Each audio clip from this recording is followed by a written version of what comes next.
হঠাৎ ঘরে ঢুকলো তার ছোট চাচির মেয়ে অর্নি। অর্নি এসে আমার পায়ে পড়ে গেল আর কাঁদতে লাগলো। আমি বললাম, কি হলো তোমার? আরে এমন করছো কেন তুমি? অর্নি কাঁদতে কাঁদতে বলল, ভাবি আপনি আমার সর্বনাশ করবেন না প্লিজ। শিশির ভাইয়াকে আপনি ডিভোর্স দিয়ে দিন। আমি বড় অবাক হয়ে গেলাম। কি বলছো এসব অর্নি? তোমার মাথা ঠিক আছে তো? অর্নি বলল, এখনো ঠিক আছে, একটু পরে ঠিক থাকবে না। মানে? অর্নি আবার কাঁদতে শুরু করলো আমার পা শক্ত করে ধরে। আমি এবার শিশিরের দিকে তাকালাম, বললাম, ও এমন করছে কেন? ওর কি সমস্যা হয়েছে? শিশির বোকার মতো তাকিয়ে আছে, কি করবে না করবে কিছুই বুঝতে পারছে না। আমি অর্নির দুটো হাত ধরে বললাম, অর্নি তোমার কি হয়েছে, খুলে বলো প্লিজ। অর্নি কাঁদতে কাঁদতে বলল, শিশির ভাইয়ের সন্তান আমার পেটে, এই দেখো হাত দিয়ে দেখো তুমি। অর্নি আমার হাতটা টেনে নিল তার তলপেটের কাছে, কিন্তু আমি এক ঝটকায় ওর কাছ থেকে হাতটা সরিয়ে নিয়ে আতঙ্কিত চোখে তাকালাম শিশিরের মুখের দিকে। তারপর কাঁপা কাঁপা গলায় বললাম, শিশির ও কি বললো তোমার কথা? তুমি আমার সর্বনাশটা কেন করলে? কেন? শিশির হতভম্বের মতো আমার দিকে তাকিয়ে বলল, না ও মিথ্যে বলছে। অর্নি এবার শিশিরের কাছে গিয়ে ওর একটা হাত ধরলো, তারপর বলল, কেন মিথ্যে বলছো তুমি? আমার সবকিছু শেষ করে দিয়ে কেন এখন অস্বীকার করছো? তুমি না কোরআন শপথ করে বলেছিলে আমায় ছেড়ে অন্য কাউকে বিয়ে করবে না? তোমার এই কথা মেনে নিয়ে তো আমি তোমার কাছে আমাকে সঁপে দিয়েছিলাম, আর তুমি কি না এখন সবকিছু অস্বীকার করছো? কথাগুলো বলেই আবারও হাউমাউ করে কেঁদে উঠলো অর্নি। শিশিরের চোখ দেখা গেল এবার লাল টুকটুকে হতে। তারপর অর্নি চুল টেনে ধরে বলল, বের হয়ে যা বলছি আমার ঘর থেকে, অসভ্য মেয়ে। এ কথা বলে টেনে শিশির সহ রুম থেকে বেরিয়ে গেল। ড্রয়িং রুমে আসার পর অর্নি তার কোমরের গিট থেকে বিষের একটা শিশি বের করে ফেললো, আর সেই শিশি সামনে ধরে বলল, আমাকে তাড়িয়ে দিলে আমি বিষ খেয়ে সুসাইড করব। এমনিতেই তো আমার সব কিছু শেষ, আমি মরে গেলে তো কারোর কিচ্ছু যায় আসে না, তাই মরে যাওয়াই ভালো।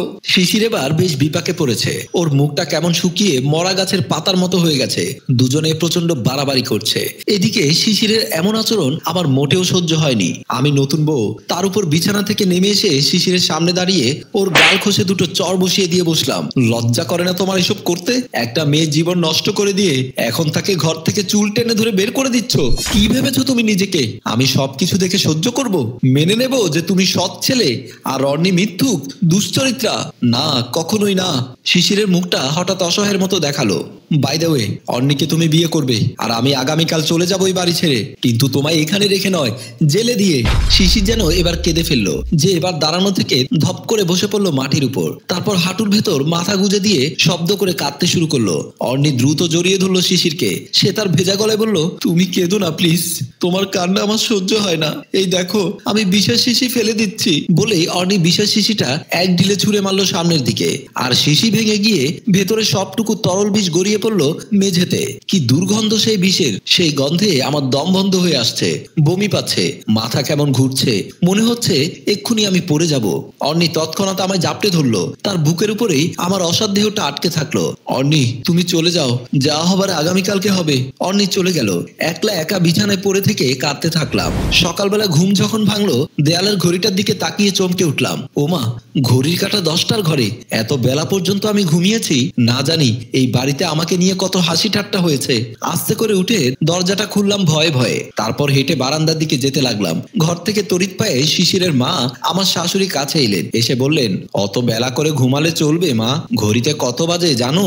আমি আমতামতা করে বলতে লাগলাম, না মানে একটু না মানে। আমার শাশুড়ি মা ফিক করে হেসে ফেললেন। তারপর বললেন, বুঝেছি তো, শিশির কোথায়? ছাগলটা স্বভাব আর গেল না। ফজরে আজান শেষ হতে তার বাসা ছেড়ে বের হয়ে চলে যেতে হবে, হাঁটাহাঁটি করতে, ব্যায়াম করতে। আরে ছাগল, তুই কি ডায়াবেটিসের রোগী নাকি রে? ব্যায়াম কি তোর বিয়ে চাইতে বেশি উপকারী নাকি? শত দুঃখের মাঝেও আমার শাশুড়ি কথা শুনে হাসি পেয়ে গেল আমার। শব্দ করে হেসে উঠলাম আমি। আমার শাশুড়ি আমার একটা হাত ধরে রান্নাঘরের দিকে টেনে নিয়ে যেতে যেতে বললেন, ছাগলটাকে একটা ফোন দাও মা। আমার ফোন তো আমি সাথে নিয়ে আসিনি মা, ফোন আমি বাড়িতেই রেখে এসেছি। আমার শাশুড়ি কোমর থেকে ফোন বের করে আমার হাতে ধরিয়ে দিয়ে বলল, ওকে বলবে, এই ছাগল তুমি কোথায় আছো? বলতে পারবে না তুমি? আমার মোটেও ভালো লাগছে না এসব করতে। এমনিতেই শিশিরের প্রতি আমার অনেক রাগ জমে আছে। আমার শাশুড়ি আমায় চুপ করে থাকতে দেখে বললেন, মেয়ের কাণ্ড দেখো, তোমার শ্বশুরকে তো আজ সকালেও আমি ছাগল ডেকেছি। কেন ডেকেছি জানো? আমি মার দিকে তাকালাম, মুখে বললাম, না কেন?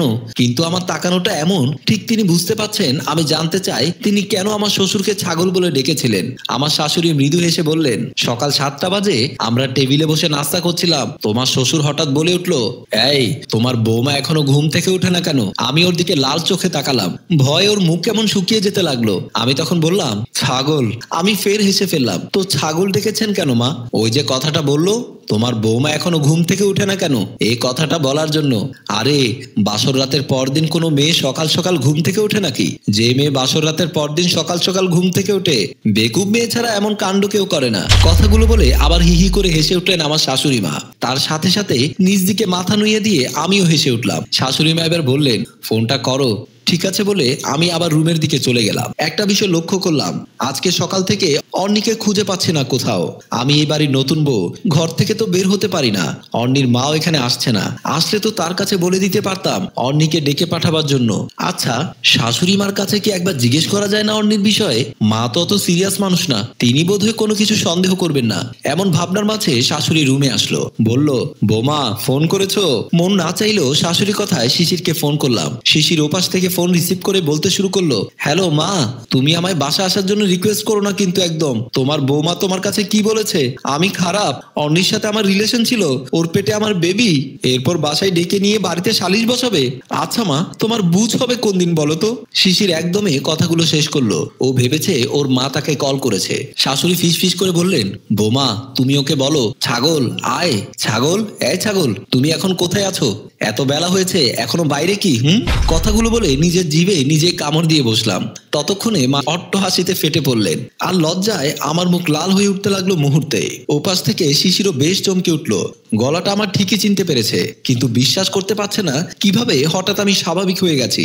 শিশির ওপাশ থেকে চমকে ওঠা গলায় বলল, পৃথু তুমি? আমি জানি এখন কথা বললেই কথা বাড়বে, আর ওর সাথে কথা বলতে গেলেই রাগে আমার মাথা গরম হয়ে উঠবে, তখন মুখ ফসকে অনেক কিছুই বের হয়ে আসতে পারে। মার সামনে যদি মুখ ফসকে কোনো খারাপ কথা বেরিয়ে আসে তখন সর্বনাশ হবে।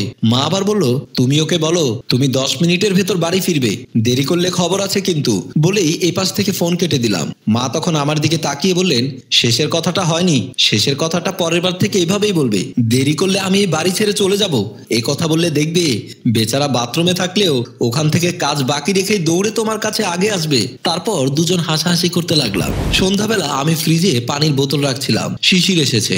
সে তার মার কাছে না গিয়ে সরাসরি আমার কাছে এসেছে। তাও আসতে আমি বললাম, অর্ণি ঘর থেকে বের হচ্ছে না কেন? শিশির হো হো করে হেসে উঠে বলল, আমি কি ওর গার্ডিয়ান, না তুমি ওর প্রেমিক? প্রেমিকের অনুমতি না থাকলে প্রেমিকা বের হবে কি করে ঘর থেকে? শিশির চোখ মুখ লাল করে বলল, পৃথু বারবার একটা কথা শুনতে ভালো লাগে না, তুমি এটা নিয়ে বেশি বাড়াবাড়ি করছো। বেশি বাড়াবাড়ি করছি তো কি? গত রাতের এই বিষয়ে আমি কিছুই জানি না, তবুও কেন বারবার একই কথাই বলছো? ওর এই কথাগুলো আমার কেন জানি ভালো লাগলো না, মন খুব খারাপ হয়ে গেল, কেঁদে উঠলাম আমি। এবার শিশির বলল, এতে কাঁদবার কি আছে? কাঁদছো কেন আবার? কাঁদবো না তো কি, তুমি আমার সাথে যা তা করবে আর আমি সব মেনে নেবো, তাই না? তোমার সাথে যা তা কি করেছি আমি? কি করেছো তা কি তোমার মাকে এখানে ডেকে এনে বলবো নাকি ওনার সামনে? শিশির বলল, আনো ডেকে আনো, ডেকে আনো। আমি তো ভেবেছিলাম তুমি অনেক আগেই মার কাছে সবকিছু বলে দিয়েছো। ওর সাহস দেখে আমি ঘাবড়ে গেলাম। আসলে ব্যাপারটা তাহলে কি? শিশির বলল, কি ডাকছো না কেন? আমি বুদ্ধি করে বললাম, এবার মতো বাঁচিয়ে দিলাম, কিন্তু এর একটা বিনিময় দিতে হবে আমায় তোমার। শিশির হাসলো, হেসে বলল, মেয়েরা সবকিছুর জন্য একটা বিনিময় চাইবে। যাকে বলল, কি বিনিময় চাও? আমি আজ রাতে অর্ণিকে চাই, ওর সাথে কথা বলতে চাই। শিশির বলল, এখনো সে অর্ণি? আচ্ছা, অর্ণির যদি সৎ সাহস থাকতো তবে তো এতক্ষণে সবকিছু ওলট পালট করে দিত। তোমার কি মনে হয় ওলট পালট করে দিত না? হ্যাঁ দিত, আবার অনেকেই দিত না।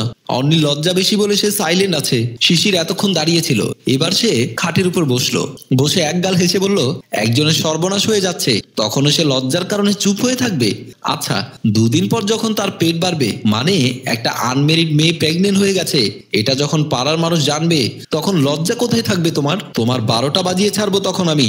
শিশির হো হো করে হেসে উঠে বলল, তুমি আমার 12টা না, একটাও বাজাতে পারবে না। চ্যালেঞ্জ, কারণ আমি ওই ধরনের চরিত্রের মানুষ নই। চ্যালেঞ্জ, যদি চ্যালেঞ্জে তুমি যেত তবে তোমার যা ইচ্ছে তাই করবে আমার সাথে, আর আমি জিতে গেলে? তুমি জিতে গেলে কি, আমায় যেভাবে কাল সারা রাত বাইরে রেখেছো সেভাবে তোমায়ও এক রাত বাইরে রাখবো আমি। আমি বললাম, সে দেখা যাবে। রাতের বেলায় আমরা সবাই খেতে বসেছি, তখন অর্ণি আর অর্ণির বাবা আমাদের ঘরে এলো। মা ওর দিকে তাকিয়ে চেয়ার ছেড়ে উঠে বললেন, এতক্ষণ এসেছিস, কি হলো তোর বলতো অর্নি? নিজের ভাইয়ের বিয়ে, আর এতে তোর কোনো আনন্দ উল্লাস নেই? সারাদিন বসে আছিস ঘরের ভেতর, মুখ ভার করে একপাশে দাঁড়িয়ে রইলি। তার বাবা এবার তার হাতটা ধরে প্রচন্ড ভাবে ঝাঁকুনি দিয়ে বলল, এখন যদি না বলতে পারিস তবে কখন বলতে পারবি রে মুখপুরি? অর্নি তার মুখে ওড়না দিয়ে চেপে ধরে হাউমাউ করে কেঁদে উঠল। তার বাবা এবার মুখ থেকে ওড়না টেনে খুলে নিয়ে ওর গালে দুটো চর বসিয়ে দিয়ে বলল, যখন ভুল করেছিলি তখন শরম কই ছিল? এই কান্না তখন কই লুকিয়েছিলি? এখন কান্না করে লাভ নেই, তোর সাথে যা হয়েছে তা বল। অর্নি কিছু বলতে পারছে না কান্নার জন্য, সে আরো জোরে জোরে কাঁদছে, আর তার বাবা তার হাতে ঝাঁকুনি দিয়ে বলেই চলেছে, এই মুখপুরি বল, মুখে কি কুলু পেটেছিস? অর্নি তবুও কাঁদছে। ওর কান্না দেখে আমার কি যে মায়া হয়, আমি বুঝতে পারি ওর দুঃখটা। বেচারি মনে হয় আমার সংসারটা নষ্ট করে দিতে চাইছে না, লুকিয়ে রাখতে চাইছে সবকিছু, কিন্তু ওর বাবার জন্য পারছে না। বাবা যে সবকিছু জেনে গেছে, তাছাড়া পৃথিবীর কোনো বাবাই কি চাইবে আর তার মেয়ের জীবনে দুঃখ নেমে আসুক? অর্নিকে এমন ভাবে কাঁদতে দেখে শাশুড়ি তার কাছে এগিয়ে গেলেন। আমার শাশুড়িকে এগিয়ে যেতে দেখে অর্নি গিয়ে জলের মতো লুটিয়ে পড়ল মায়ের বুকের উপর। মা ওর পিঠে তখন আলতোভাবে হাত বুলিয়ে দিতে দিতে বললেন, কি হয়েছে রে অর্নি, খুলে বলতো মা। অর্নির বাবা তখন সামান্য এগিয়ে এসে বললেন, ওর কাছে কিছু জিজ্ঞেস করে লাভ নেই, যা জিজ্ঞেস করার আপনার ছেলের কাছে জিজ্ঞেস করেন। মা বড্ড অবাক হলেন, আর অবাক হওয়া গলায় অর্নিকে ছেড়ে দিয়ে সামান্য সরে এসে বললেন, কি বলতেছো ভাইজান, আমার ছেলের কাছে কি জিজ্ঞাসা করব? অর্নির বাবা তার মুখটা কেমন ভার ভার করে বললেন, আপনি জিজ্ঞাসা করুন না, আগে বলুন অর্নির সাথে সে কি করেছে। মানে? মার মুখ কেমন লাল হয়ে গেছে, হাত পা কাঁপছে, শিশির টেবিলের উপরে বসে আছে, তাকেও কেমন বোকাশোকা দেখাচ্ছে। হঠাৎ আব্বা অর্নিকে থাপ্পড় মারলো। কি হয়েছে সবকিছু খুলে বল, আজকে না বললে কখন বলবি? শিশিরের মা এদিক ওদিক তাকালেন। অর্নির চোখ থেকে জল গাল বেয়ে টপ টপ করে নিচে গড়িয়ে যাচ্ছে। মা বলল, তুই নিঃসংকোচে বলে দে তোর সাথে কে কি করেছে। অর্নি চোখ মুছে আমাকে কানে কানে কি যেন বলল। মা অর্নিকে জড়িয়ে ধরে সান্ত্বনা দিল। সম্মানিত দর্শক, বাকি অংশ দেখতে চাইলে আগামী পর্বের জন্য অপেক্ষা করুন। আমরা খুব তাড়াতাড়ি দ্বিতীয় পর্ব নিয়ে আপনাদের মাঝে হাজির হব। ভাবনা প্রযোজনায় মঞ্জুর মোর্শেদ, পরিচালনায় রেজাউল কবির চৌধুরী, ক্যামেরায় রিমন।